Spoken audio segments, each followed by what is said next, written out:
Хванахме час пик, нали? Да, абсолютно. Бих искала да ви кажа няколко думи за себе си, ако ми разрешите. Скоро, между другото, завърших начална и предучилищна педагогика в Тракийският университет и темата, с която защитих магистърската си степен, беше по безопасно движение на пътя. Аз съм карал, сте чули, Истанбул 20 милиона, Варна е 500 хиляди. Така че... Колко време сте шофирали, всъщност там колко време сте работили? В София съм бил 6 години, в София 2 милиона и половина. Като таксиметров шофьор? Да. Или... Ето, вие сте един истински професионалист, който може да поеме тежестта да изслуша нетрадиционния кандидат. Може и аз да ви слушам и да ме никакви проблеми, просто каквото искате. Кандидат съм от коалиция Продължаваме промяната, Демократична България и всъщност търся начини да общувам с хората неформално, за да разбера какво ги тревожи тях и какви са техните битови проблеми. Ако вие искате да споделите нещо преди аз да разкажа за себе си, ще се радвам. Ами аз като таксиметров, нали, като се карам, виждам много мръсни улици. Примерно, един украинец, който нали, живее тук във Варна, един ден ме попита, вика, може ли да питам нещо? Викам, да, кажи, защо е толкова мръсно във Варна? И аз казах, този човек идва на гости от войната. Нали, там има военни действия. И това е като аз направо се стреснах. Аз знам, че е така, обаче човек, който идва от там и да ми задава такъв въпрос, наистина не ми стана хубаво приятно. Да, разбира се. Той бил преди в... Аз се срамувам, защото във Варна нищо не беше правено през последните 10-15 години. Сега и начална стойка на главите си да застанем, трудно бихме наваксали за кратък период това, което е... Да не мога да се изметеш двора ти от едни листа и от бабуси. Това е най-елементарното, да не говорим за проекти, които... Между другото, сега си спомних, виждате ли, че напоследък мият улиците? Виждам големи цистерни вече 2 пъти. Виждам и аз, но много рядко. Много рядко виждам. Всяка седмица мисля, че има инициатива през летния сезон да започнат да мият основните булеварди и площада. И 2 пъти видях съвсем случайно и ми направи добро впечатление. Няколко пъти аз видях, да. Няколко пъти аз видях. Промяната всъщност е един процес, който изисква време и не може да се случи революционно. Например, когато раздавам моите флаери, тук съм публикувала един текст за всички онези разочаровани хора, които не искат да гласуват, защото много често се сблъсквам с обезверели хора, които са били лъгани дълги години и не мисля, че нещо може да се промени. Да, точно така. И аз го виждам това нещо. А вие чувствате ли се така или сте по-скоро оптимист? Да ви кажа, оптимист малко пресилено казано, но може да се промени, ама мисля, че ще отнеме много време. Да, нека да сме реалисти. Когато нещата не са се случвали дълго време, отнема време една промяна. Аз работя с деца, между другото, и забелязвам, че когато децата не са обгрижвани в техните семейства, ако липсва родителска грижа, здравословна семейна среда, много по-трудно ние като педагози можем да им дадем и съответно те да наваксат това, от което имат нужда. Абсолютно. Оттам тръгват нещата, да. Да. Лошото е, че родителите са много заети, защото някои от тях работят на 2 места, други пък нямат информация за ресурсите, които биха могли да ползват, за да образоват техните деца, за да ги социализират повече. Новите дигитални деца имат различни потребности и много често родителите в бързината дават по един телефон, децата го вземат и прекарват повече от 30 минути с телефона, което е голям проблем. Голям проблем. После не мога да говори това дете. Да, точно така, да. Защото 80% от кората на мозъка, невронните връзки, които образуват невроните, се изграждат до 3 годишна възраст. И ако тогава детето има такива дефицити, много трудно можем да противодействаме на вече отработени лоши поведенчески модели, които запечатва мозъка. Затова моята кауза са децата до 3 годишна възраст. Искате ли да чуете за това? Да, защото е моя лична кауза. Да, много ми е интересно. В детските ясли, например, аз забелязвам, че липсват педагози. Децата трябва да бъдат обучавани, възпитавани, тяхното когнитивно развитие изпреварва социалното и емоционално развитие. Да. С вашите внуци не знам вие какво забелязвате. Тези тенденции, предполагам, че ги усещате в бита си. Те са сега на село и те първо ще идват тук да ги запишем. Мислиме да намерим това частно, защото в държава не може да го включим, защото те в момента са на село. Не може, защото нямат адресна регистрация и няма... Да. Това селена има там дълга и широка. Там е... Да, няма места много често в детските градини. Това не мога да го разбера.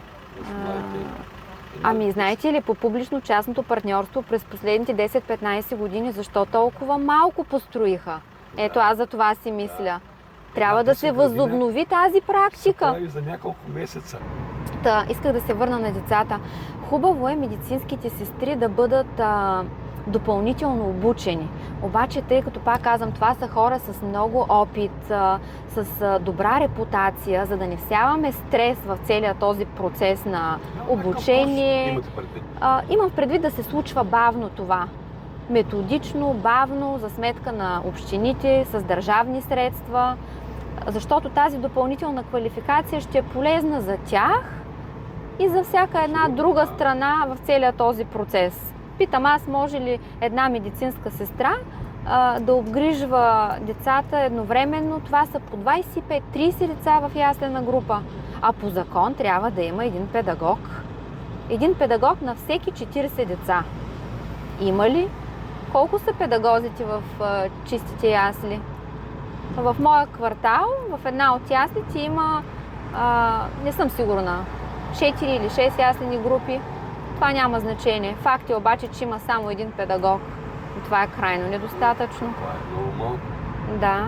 И вие като говорихте за алтернативни методи, вмъкнахте го по едно време в разговора, аз си мисля, много хора казват, да, ама в тази ранна детска възраст, те децата не могат да учат, не могат да си фокусират вниманието дълго време.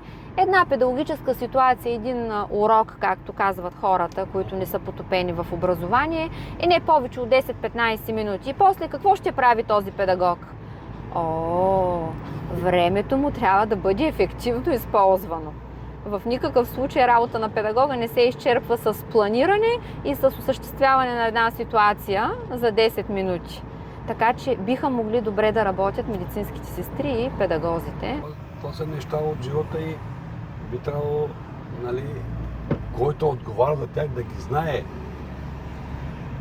Ами, знаете ли, по-лошото е, че хората, които имат власт, ги знаят, би следвало да кажа, в старото управление, което имахме, защото сега, слава Богу, имаме нова администрация и те изслушват, много са рецептивни. Виждам, че има мислещи хора, които искат да приемат нещо ново и да го развият и да го превърнат в работеща програма, подход и така нататък. Обаче имало и много други, които имат информацията, достатъчно са компетентни, обаче не я използват за благото на било то родители, хора, деца, още по-лошо. Денят започна добре за мен и завършва добре. Трябва да има нови лица, според мен, защото с години да гледаш все едни и същи неща и как да усещат хората, че ще има промяна. Надяваме се, обаче, ти като видиш, примерно на 20 години, все едно и също лице, това лице вече е избеляло. Какво може да промени? Абсолютно е така. Млади такива енергични хора се качи в таксито, да влезе в магазина, в кафето, нали? Ако имат съвест, ще се оттеглят, защото хората казват, искаме нови лица, искаме чисти хора. Аз и за това реших да се включа в тази кална кампания, защото имам енергия и желание, възможности, знания и опит, които да дам в моето направление образование. Аз не знам дали ви споделих по-рано, че се боря за промяна в стандартите по тема ранно детско развитие, а това е възрастта именно до 3 години и до 8 в последствие. Темата за детските ясли е много болна и гореща. Даже скоро направих един фейсбук една фейсбук публикация. Те първа си развивам социалните канали и се надявам повече хора да ги прочитат. Когато ви оставя тази брошура, може да сканирате кода и сканирайки този код ще видите фейсбук страницата ми и профилът ми. Ще се запознаете с материали, които качвам. Това е един нов начин, по който можем да достигнем до повече хора, да бъдем чути. Може да споделите с други добронамерени хора, които не са решили за кого да гласуват. Какво е нашето мнението? Явно това имате предвид. Да, абсолютно. Може да напишете коментар. Обратната връзка е изключително градивна и всъщност по този начин трябва да работят всички политици, институции, обществени съвети към училища, например. Трябва да го има този двупосочен път между администрациите или хората, които са овластени и обикновените граждани. Аз като обикновен гражданин наистина преживявам тази мерзост, с която заливат хората, всички политици, политически апарат и порочната система в България. Това ме наранява и реших да предприема стъпки. Но не мога да променя всичко. Но поне ще опитате. Да, по-добре е да правим нещо, да има съпротива, отколкото да няма никакви опити. Защото ако няма съпротива, крадците продължават да крадат още повече.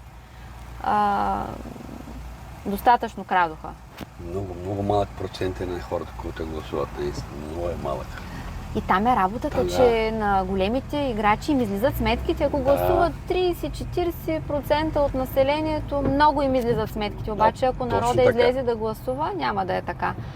Затова споделете с вашите приятели да не стоят на дивана и да гледат изборите от хола, а да излязат и да гласуват за такива нови хора, които имаме желание да работим и съвест да си тръгнем, когато трябва. Защото в политиката влизат много хора, които горят да направят някакви промени. Обаче доброто желание не винаги е достатъчно. Човек трябва да знае, когато е износен, когато повече не може да носи товара, с който са го натоварили гражданите, и кога да си тръгне и да даде път на други път с нова енергия и с нов потенциал. По принцип така трябва да бъде, ама явно при нас не се получава. Тук да спираме, ли? Да, на спирката можем да спрем, да. Зад нас няма автобус, нали? Беше ми много приятно.